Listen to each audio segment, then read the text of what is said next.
Here's a tweet from Alexis. The L Word premiere is my Super Bowl. Joining me now is the iconic star of films like Flashdance and Devil in a Blue Dress, and the L Word Generation Q star and executive producer, Jennifer Beals. Welcome. Thank you. I love that. It's like your Super Bowl. It's fantastic. I kind of have to agree. I mean, this show is also like my Super Bowl. So I want to know from you, it's been 10 years since you last played Bette Porter. Was it easy to step back into those power suits and get back into this role? Well, I needed the power suits to get back into the role. When I was going through the wardrobe process, we were trying to figure out maybe in those 10 years, something had changed in terms of her fashion, and particularly because she's running for mayor of Los Angeles, and how would that inform her, fashion choices. But it really wasn't until I got the power suit on and when I had that feeling of just putting the cufflink in and clicking the cufflink in, that's when I was, back on the journey. You're just like, Bette is back, baby. Yes, She's exactly. ready to go. Exactly. Well, I don't want to give away too many spoilers about the new season, but one of the things that really struck me is that it's so timely. You mentioned that Bette is running for office, and she's a little bit of a storyline that actually reminded me a little bit of what Katie Hill has had to navigate herself. So were you thinking at all about a particular message that you wanted to convey about women running for office, especially LGBTQ women running for office or in public positions? Well, we talked about that in the writer's room a bit, and I talked about that with Marcia Lewis-Ryan, our new showrunner, and in that, how is it different for women who are running? How is it different for women who are in office? And we wanted to explore that a bit. Did you, back then, if you would have looked forward at where Bette has ended up, is this where you thought she would go eventually? Well, it seems in some way like a natural progression because she was quite political with her art. Yeah. So it seems to make sense. And especially when you think back to the episode where she's testifying before Congress, it seems to make sense to me. Now, as an LGBTQ woman myself, just the original series was so hugely important in terms of representation. And for years, it has been still such a touchstone for my friends. Like, we are constantly referencing episodes and things that happened and certain moments. But one of the other things, too, is that people have kind of taken a contemporary lens about representation and, shown it back on that show and criticized the show a little bit about its lack of representation or diversity in some ways. Did you have conversations about that when you were? Well, we knew that we wanted to make the cast more inclusive, more diverse. We knew we wanted to tell more expansive stories this time around, and that was something that was really important to us. So, yes, definitely. But I have to also say that, who knows where we'll be in another 10, 20 years. And we may look back at this and go, oh, wasn't that quaint? So I think what's exciting is that you're able to tell the stories of your time. And hopefully most of them will hold up in 20 years. And if not, then we'll be telling new stories in 20 years, and Bette will have a wheelchair or a cane or something, and it will be just fine. Well, you bring up such a good point, which is that terminology and identities and all the language we have to talk about these things, it changes so quickly. Did you have to re-educate yourself about any of these things or get caught up to speed with the cast and everybody working on the production? Well, what was fantastic is we had such an inclusive and diverse writer's room, so that they were living all of that, frankly. And so they were a great resource. And yes, definitely, you read as much as you can. And what I really wanted to see was somebody like Bette coming up against the new terminology, especially someone who for whom language is so important, the precision of language. It's like, wait, we're changing a pronoun? Like, wait, okay, how do I do that? I don't even know how to do that.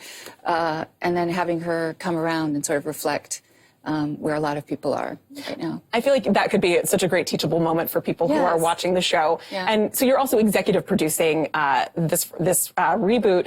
Why did you want to get behind the camera? Well, the executive producer title happened because Kate Menig, who plays Shane, and Alicia Haley, who plays Alice, the three of us instigated the return. A couple of years after the show went off the air, we really thought that something would take its place right away because it had been so successful. But there was no other lesbian-centric show that came along. And then as time progressed, as we were talking about, the ground started to shift beneath our feet and language started to change and this whole consciousness started to change. And we thought, wouldn't it be incredible to start telling those stories, which hadn't really hit the mainstream, media yet. And we approached Eileen Chaikin, and she was really excited about doing it, but she was busy with a little show called Empire. And then the 2016 elections came, and we knew that the LGBTQ community would be attacked and wanted to, which they were immediately, and wanted to offer visibility and agency and also an alternative narrative for those people who weren't part of the queer community. Do you feel like it has a renewed urgency under the Trump administration, given the administration's efforts to really walk back LGBTQ rights and in some ways completely erase LGBTQ people from the record? Yes, you said this so well that I am struck right now. Thank you. But yes, it's really incredibly important to recognize that progress is not necessarily linear, that you have to pay attention in all aspects, you know? I mean, and we're looking at the climate crisis right now. You know, you have to pay attention, and you have to somehow in your mind find a way to rethink entire systems, which is also happening in the queer community and you know, the not queer community, in terms of looking at language and how we treat one another, and how we're so quick to identify someone when it's not necessarily our place to identify someone. It's you know, you have to give the other person the room to say who they are first, and then go with that. So humility and curiosity and persistence are in order. Well, you mentioned the climate crisis, and you were actually named a C40 Goodwill Ambassador. And so climate change activism is important to you. What kind of action would you like to see in the next couple of years? Oh, I want to see whole systems change. I want to change, you know, corporate structures and how we think about waste, you know. And I would love to see us get off of fossil fuels as quickly as possible.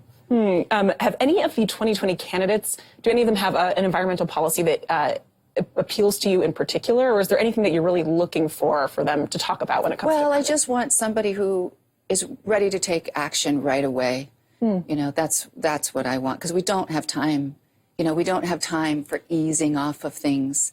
You know, it's got to be a radical moment, because we will not survive if we don't.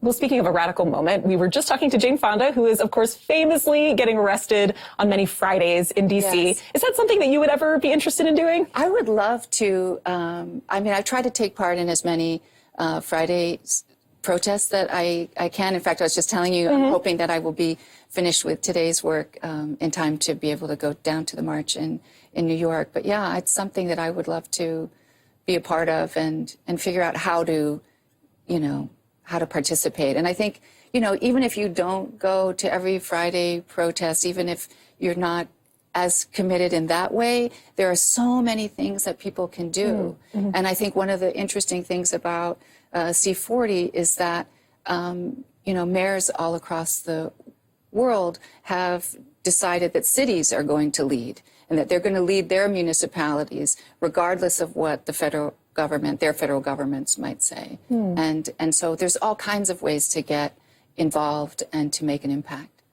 Well, in addition to your activism and the L Word, you're also producing a project called The Seven Husbands of Evelyn Hugo, alongside the original L Word creator, Eileen Chaikin. What did you love about that book? What can we expect from this series? Oh, I love the book so much. Well, I've been working on The Last Tycoon, and I played this character named Margot Taft, who was just spectacular and truly my favorite character that I've played to date. And I was missing her so much. Like, it was really like a palpable thing. And I was talking to my friend Robin Lee, who's a wonderful actress and author, and I was telling her about the character, and she said, "Oh, that sounds like my friend Taylor Jenkins Reid's book.